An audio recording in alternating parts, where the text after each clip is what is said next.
बनास का जल स्तर लगातार बढ़ता जा रहा है। भीलवाड़ा में बनास नदी में पानी की आवक लगातार बढ़ने की वजह से जलस्तर बढ़ा है। देर रात बारिश की वजह से जलस्तर बढ़ा है। और आपको बता दें, काछोला ककरोलिया घाटी मार्ग, इसके अलावा चोहली राजगढ़ मार्ग जो है वो पूरी तरीके से बाधित हो गया है। गंभीरी बांध के गेट खोलने के बाद पानी की आवक बढ़ी है। देर रात पानी की आवक बढ़ी, ये तस्वीरें भी देख करके आप अंदाजा लगा सकते हैं। लगातार पानी की आवक बढ़ने की वजह से जल स्तर जो है नदियों का वो बढ़ता जा रहा है। अब इन सब के बीच कई गांवों का संपर्क जो है वो पूरी तरीके से कट गया है।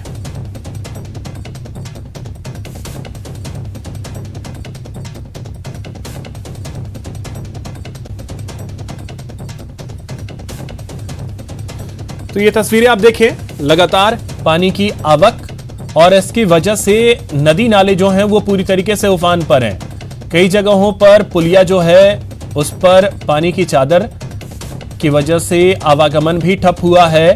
लोगों को वैसे इलाकों से जहां पे पानी की आवक ज्यादा है, पानी की तेज धार है, वहां से दूर रहने के लिए कहा गया है। उनसे अपील की गई है कि वैसे जगहों पर ना जाएं।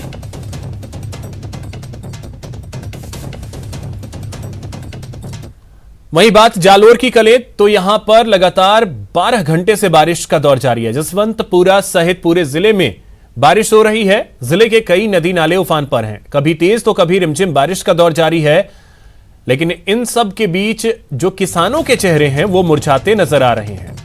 ज्यादा बारिश होने की वजह से खरीफ की जो फसल है उसके गलने की आशंका बढ़ गई है। इसकी वजह से अब किसान जो हैं वो परेशान होने शुरू हो गए हैं, क्योंकि लगातार बारिश का दौर जारी है। बीते 12 घंटे से बारिश का दौर जालोर में देखने को मिल रहा है। नदी नाले उफान पर हैं। हालांकि रुक रुक कर बारिश हो रही है, तो निचले इलाकों में जलभराव की समस्या तो फिलहाल नहीं है, लेकिन किसानों के चेहरे जो हैं वो अब मुरझाने शुरू हो गए, क्योंकि लगातार बारिश होने की वजह से जो उनकी फसल है उसके गलने की आशंका अब बढ़ गई।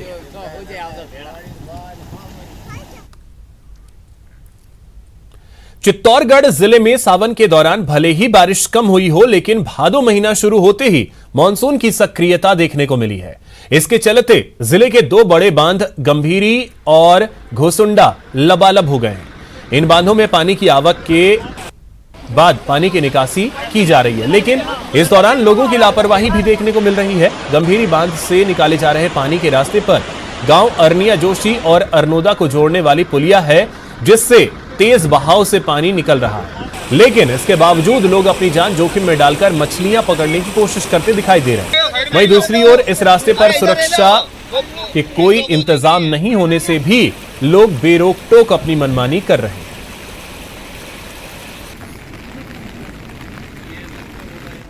चित्तौड़गढ़ जिले में सावन भले ही होना रहा हो, लेकिन भादों में जमकर आसमान से मेहर बरती है। और ऐसे हालातों में चित्तौड़गढ़ जिले के 2 बड़े बांध घोसुंडा और गंभीरी पूरी तरह से लबालब हो चुके हैं। और इन हालातों में बांधों के जो गेट है वो खोले गए हैं। गंभीरी बांध की बात की जाए तो यहाँ लगभग 8 छोटे गेट जो है वो पूरी तरीके से खोल दिए गए, उनसे पानी की निकासी की जा रही है। मध्य प्रदेश क्षेत्र से आने वाला पानी गंभीरी बांध में पहुंचा। और इन सबके बीच मैं कैमरा पर्सन से कहूँगा, इस वक्त हम मौजूद है गंभीरी बांध की रेपड़ स्थल पर, जहाँ बड़ी संख्या में लोग भी मौजूद है। और ये वो रास्ता है जो गंभीरी बांध और अन्य गांव को, अरनोदा गांव को आपस में जोड़ता है। और इस पूरे रास्ते पर पानी भर चुका है और कई हालातों में लोग जो है यहाँ मौजूद है। और मछलियां पकड़ने के लिए या रास्ता पार करने या गंभीरी बांध को देखने के लिए लोग बड़ी संख्या पर है। यहाँ सुरक्षा कोई इंतजाम नहीं है। ऐसे हालातों में प्रदेश में लगातार इस तरह की स्थितियां बन रही है, लगातार हादसों की स्थितियां सामने आ रही है। ऐसे में कहीं नहीं, गंभीरी बांध की जो सुरक्षा की स्थिति है उसे लेकर गंभीरता दिखाई देने की जरूरत है। फिलहाल गंभीरी बांध में लगातार पानी की आवक मध्य प्रदेश क्षेत्र से जारी है। और इन सबके बीच गंभीरी बांध के जो गेट खोले गए उनका निरीक्षण चित्तौड़गढ़ जिला कलेक्टर ने किया है और आवश्यक दिशा निर्देश दिए। और आने वाले समय में यदि मानसून और मेहरबान रहता है और लगातार बारिश का दौर इन सब के बीच जारी रहता है तो आने वाले समय में बड़े गेट भी खोले जाने की पूरी संभावना है। कैमरा पर्सन मोहित के साथ सुभाष जयरागी, न्यूज 18 चित्तौड़गढ़।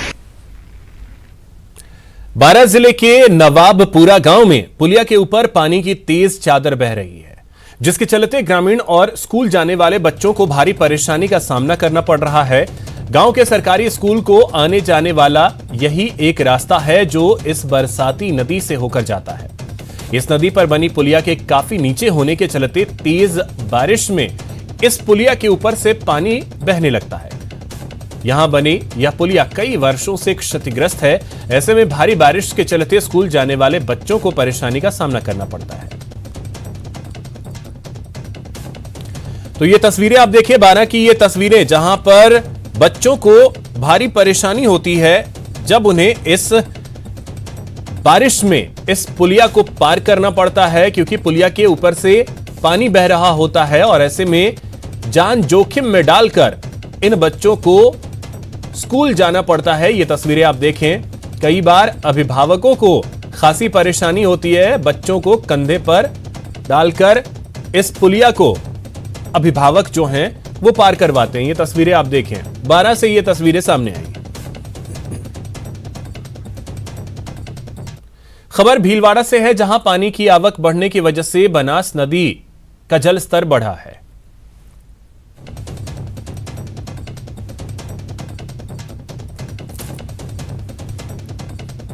यहां कई गांवों का संपर्क जो है वो कट गया है। लगातार बारिश की वजह से पानी की आवक बढ़ी है और पुलिया के ऊपर से पानी की चादर देखने को मिली।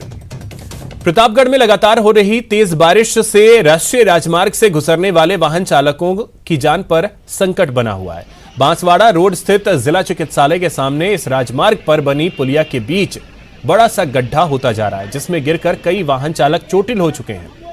इस पुलिया के समानांतर बनी दूसरी पुलिया भी पानी में पूरी तरह से डूब गई। एक टेम्पो चालक ने बताया कि प्रशासन को सूचना दी गई थी, लेकिन किसी ने इस ओर ध्यान नहीं दिया। खुद टेम्पो चालक कुछ लोगों ने मिलकर सड़क को खोदकर पानी की निकासी की।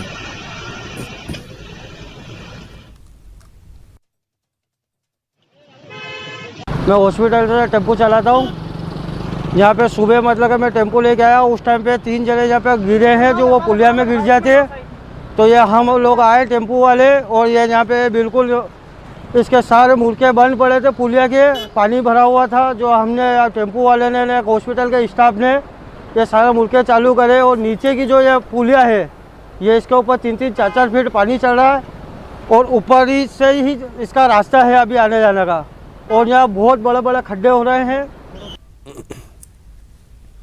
सीकर में अंडरपास में एक स्कूल बस फंस गई। रेलवे अंडरपास में पानी में ये स्कूल की बस फंसी। काफी देर तक पानी में ये बस फंसी रही।